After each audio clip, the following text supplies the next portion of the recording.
Well, hey, we're ready to dive into our next uh, message in this series, going through the book of Revelation, looking at the seven churches at this point. We're looking at the second church, the letter to the church in Smyrna. So let me read that to you. It's a short letter. It's the shortest of the seven letters. Just in Revelation chapter 2, verses 8 through 11. So just four verses here. Let me read them to you. Write to the angel of the church in Smyrna. Thus says the first and the last, the one who was dead and came to life. I know your affliction and poverty, but you are rich. I know the slander of those who say they are Jews and are not, but are a synagogue of Satan. Don't be afraid of what you are about to suffer. Look, the devil is about to throw some of you into prison to test you, and you will experience affliction for 10 days. Be careful to the point of death, and I will give you the crown of life. Let anyone who has ears to hear listen to what the Spirit says to the churches. The one who conquers will never be harmed by the second death. So the city of Smyrna was it was a beautiful city. It had known some hardship in the past. It was an older city that started somewhere around 1,000 years before Christ, and then a few hundred years later, it was actually destroyed in a battle and had been rebuilt. And so that's part of the identity of Smyrna. It's this city that had been destroyed and came back. It was a very beautiful and picturesque city. It was very cultural. It was by the sea, and they had theater and a library and all of these things. It was very much an important city, and it was important to the nation of Rome. Actually, the city of Smyrna was the first city in Rome to dedicate a temple to the worship of Roman ideals and to the emperor. In fact, in Smyrna was the temple to Tiberius, who was the emperor during the time of Christ. And so it's one of those things. It was very much a part of the culture of Smyrna to be worshipful of the nation, of the emperor, of the ways of Rome. I did really exalt all of those things over and above everything else. So here's this church, Smyrna, that's in the midst of that, and they're living a very different identity. And so that's an important part of this letter. That is, Jesus is addressing this letter to the city in Smyrna that's living in this very beautiful city, and yet in this letter it's very dark. It's a very dark undertone, despite the good things that Jesus says. It's like we recognize in this letter that despite the beauty of what it appeared to be and what people in the city who were not Christians thought of it, they all saw the beauty of Smyrna. The people who came and visited saw the beauty, but there were dark undercurrents that were causing a great deal of difficulty for the church there. And that's really what I want to talk about. What Jesus is talking about in this passage, how to deal with those dark things, and still be a people of the light. So, how does Jesus introduce himself? If you'll remember, I talked about this last week. We're going to kind of do this every week. We're going to talk about give a little bit of the history, then we'll answer the question, who is Jesus? Then we'll talk about the things that Jesus did.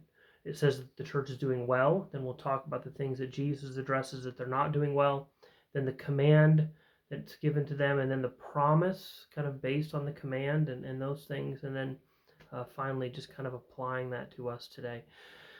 So what was the church? What was the church doing well? First of all, who is Jesus? How does Jesus introduce himself to the church in Smyrna? To the church in Smyrna, he says, "Thus says the first and the last, the one who is dead and come to life." The one who is dead and come to life. That sounds that sounds a little bit like the city of Smyrna, doesn't it? It's interesting that you find this sometimes, that there are things that are used in these letters that are very specific to the city itself, that aren't just about the church. Like the city's part of the city's identity is the city that had been destroyed and came back to life. And now Jesus is like, you think your city's come back to life? I actually tasted death and have come back, and I am still alive now. I'm resurrected. Uh, but also there's this idea that Jesus is the first and the last. And we talked about this a couple of weeks ago when we talked about Jesus identifying himself when he sees John as the first and the last. When God talks about these things, it's not just talking about this idea. It's not something we think about on theological terms. It's very practical. Jesus is like, listen, where you've been, I was there, and where you're going, I'm going to be there as well. I was the first. I am going to be the last. I am going where you're going. Where you head, I am going there with you. You do not go on your own. You take the one who died and rose again with you. And these themes of Jesus dying and rising again from the dead, everlasting life, Jesus being with them despite what's about to take place, these are important for the people of Smyrna. So we'll talk about that a little bit more as we go. So what's the church doing well? What is the church in Smyrna doing well? What is Jesus going to praise them for? Jesus says, "I know your affliction and poverty, but you are rich." Let's pause just a second. The city of Smyrna may not have been the wealthiest of the 7 cities that we're going to address. It probably is Laodicea. We'll kind of talk about some of this as we go. But Smyrna was still a city that was doing quite well. And so, what do we say? Why was the city so prosperous and yet the church struck with poverty? Well, actually, it's not that all that hard to understand when we begin to dig into the history of what's going on here. Very often in cities like this that were dedicated to the worship of an ideal, to the worship of the nation, to the worship of the leaders and the religious centers and all of those things. If you would have a group of people who were living in the land and yet refused those things, there were consequences of standing up for their faith. And so they would, things like people wouldn't trade with them, people wouldn't sell to them, people wouldn't give them jobs. And so all of these things are then leading to them being in poverty. And so what happens, if you kind of connect these dots, it is their faith that is causing them to be living in poverty. They're not living in poverty because they're bad workers. They're not living in poverty because of anything that's a fault of their own. Instead, they're living in poverty because what has been forced on them by the people in the city, the people of Smyrna.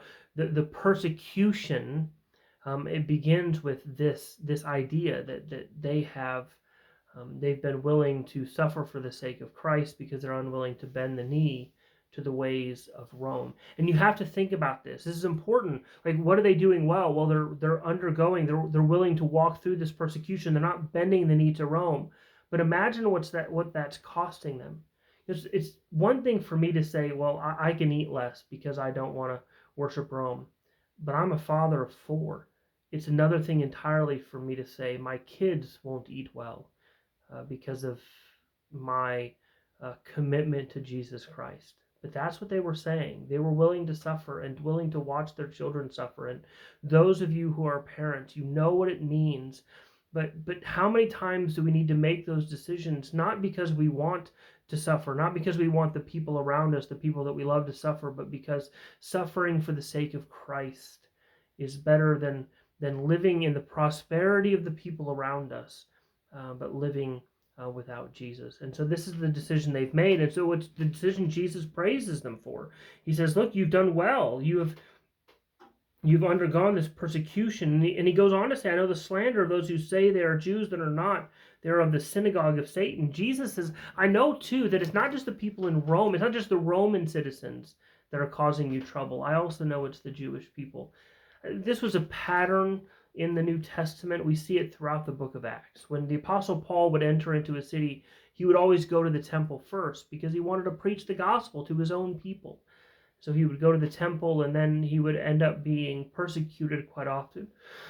They would ignore him, they would cast him out, sometimes they would stone him to near death and do all kinds of nasty things against him. And who were these? These were the Jews. Actually, Jesus doesn't even allow them the title of Jews, because who are the Jews? The Jews historically were the people who had chosen to serve Yahweh. And instead, these are people who are so-called Jews. They call themselves Jews, but they are not people of Yahweh. They are of the synagogue of Satan. They belong to the enemy. They do not belong to Jesus. These are the ones who slander the churches. And I know that you're going through this, what Jesus is saying to the people in Smyrna. I know that you're suffering for the sake of Christ. And I know that people who should be standing with you against these Roman ideals and against the Jews and the Christians should be standing together against those things, because they don't worship the emperor. They don't worship the ways of Rome. They don't say Caesar is Lord. They say Yahweh is Lord. They say Jesus is Lord. So these ones who should be standing with you, instead they are slandering you and causing even more persecution for the people. And so Jesus, what is his praise for them? I know that you are standing strong in these things. You're not giving in. And you have decided, you have made the decision that your wealth would be the wealth of belonging to Jesus. You might seem to be poverty stricken according to the world's measures of wealth, but when it comes to the kingdom of God, when it comes to the things that matter for eternity, you are a wealthy people. So what is the church doing poorly? What are their failures? Well, nothing. Jesus has nothing to say against them. Jesus has no word against them. Unlike most of the churches, 5 out of 7 of the churches have something that they are doing wrong, something that they need to fix, something that they need to repent of, but not the church in Smyrna. So if there's nothing they're doing wrong, what is the command? Well, the command is actually to just continue down the path that they're going and not to give in to the temptation. Don't be afraid of what you are about to suffer. Look, the devil is about to throw some of you into prison to test you, and you will experience affliction for 10 days. Be faithful. Be faithful to the point of death. Kind of two things here, right? Two commands of Jesus that are linked, of course. He says, first of all, don't be afraid. Don't be afraid is a phrase we like to talk about, faith over fear and all of these things. But not being afraid doesn't mean that we're blind to the dangers. It doesn't mean any of those things. It instead means that as we walk these paths, whatever tomorrow comes, we trust in the fact that Jesus will be there with us. We trust in the fact that Jesus is going to be walking with us, that the one who is the first and the last, who was with us yesterday, will be with us tomorrow. The Jesus who stands with us will continue to stand with us, whatever darkness may come, whatever Satan may throw at us. He also says, not only don't be afraid, but be faithful to the point of death. I think this is a really important point here. There are many Christians who fall into the trap of believing that if I'm faithful to God, I may suffer, but it'll be temporary and God will see me through. And yes, God may see you through, but it might be to the point of death. It might be on the other side of death that God sees us through. The victory might not come in this life. And so Jesus is promising that some or all of the people, the Christians of the church in Smyrna, he says, you'll suffer. Some of you are going to suffer to death, but be faithful to follow me. Don't give in to the temptation to bend the knee. You've been faithful to this point. Continue to be faithful. Continue to trust in me and to trust that I will be with you tomorrow. And if you'll do that, he says, I will promise you something. What is the promise of Jesus? You will receive the crown of life. He says, not only will you receive the crown of life, but the one who conquers will never be harmed by death. Let's talk about both of those. Let's talk about the crown of life. There are 2 Greek words for crown that are used in the book of Revelation. It's very important, and we'll talk about these as we proceed. But there are 2 different Greek words that are used in the book of Revelation for crown. One is diadem. That is a royal crown. We find the beast wearing the crown, the diadem, in Revelation chapter 12. We see Jesus wearing the 7 crowns in Revelation chapter 19. These are crowns of royalty. As the serpent, as the dragon attempts to take the authority, the power over the world, and as Jesus conquers in Revelation 19. Obviously, way more on that when we get there. This is a different Greek word, though. It's actually the Greek word that my name is based on. My name is Stephen. It comes from the Greek Stephanos, which is the Greek word here that we find for crown, and it means the crown of victory. And I love this idea. So in those days, the crown, the Stephanos, was given to the person if they were having a race and they ran the race, and whoever won first prize would receive the crown. It was like this, we've seen images and it's seen it in movies, the crown, the kind of the wreath that would go over the head of the victor. That's what this word is. And so Jesus says that the one who endures affliction to the end, who is faithful to the point of death, will receive the Stephanos, will receive the crown of victory. You will know what it means to be victors because Christ, why? Because the one who conquers, not conquers my neighbor, not conquers the world, but the one who conquers Satan, the one who is faithful to the. How do we conquer Satan? We conquer Satan by being faithful to Jesus Christ to the end, even if the end is death.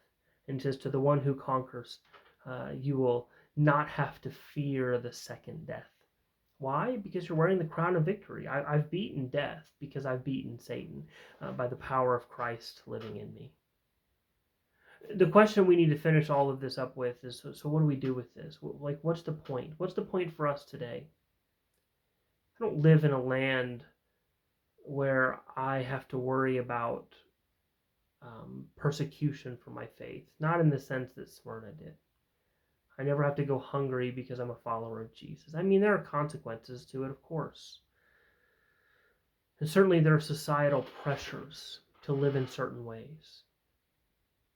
But the truth of the matter is that despite that, there's much in Christianity today, in particular Christianity in the West, the Western church, that wants to suggest that if we will be faithful to Jesus Christ, we might go through trials, but they won't be as bad, and they'll be over soon. And the fact is that that's not found anywhere in the New Testament. Instead, what we are promised again and again is that sometimes for the sake of Christ, we will suffer. And this suffering, despite our faithfulness to Jesus Christ, this suffering may not end this side of death.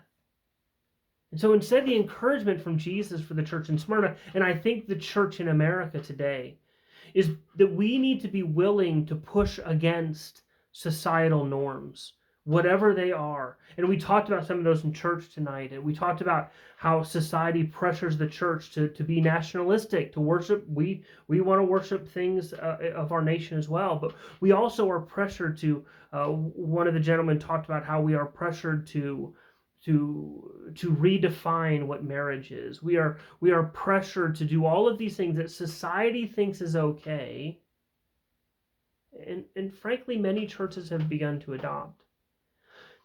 And what has happened is that Christians have been willing to bend the knee to societal norms because it's easier, because it feels safer. Jesus would encourage us. Listen, don't give in to that. Be faithful to the point of death. It probably won't come to death for us. But if it does, will we choose to be faithful even to the point of death? All right, that's going to wrap it up for this week. So thank you very much. If you've watched, if you have any questions or comments, please feel free to ask either on the YouTube channel or on Facebook. Just feel free to pose those, or if you have something you want to add to the conversation, please do that. Either way, we'll hope to see you again next week. Thank you very much, and we'll see you next time.